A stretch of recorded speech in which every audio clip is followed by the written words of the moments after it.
खेड तालुक्यातील कालसाई जिल्हा परिषद शाळा क्रमांक 1 येथे सिद्धयोग विधी महाविद्यालयाच्या दायित्व या उपक्रमांतर्गत कायदेशीर मार्गदर्शन कार्यक्रम उत्साहात संपन्न झाला। शिवतेज आरोग्य सेवा संस्थेच्या सिद्धयोग लॉ कॉलेजच्या वतीने आयोजित या कार्यक्रमाला विद्यार्थी, शिक्षक, पालक आणि ग्रामस्थ मोठ्या संख्येने उपस्थित होते।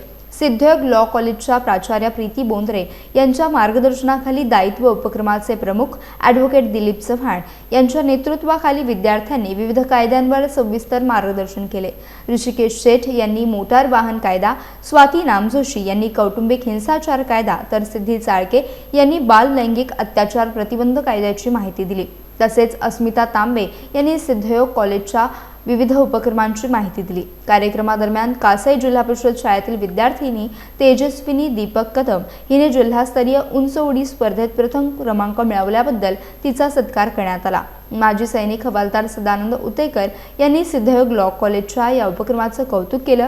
कार्यक्रमाचे सूत्रसंचालन योगेश वीर यांनी केले तर आभार प्रदर्शन राजश्री पाटील यांनी केले।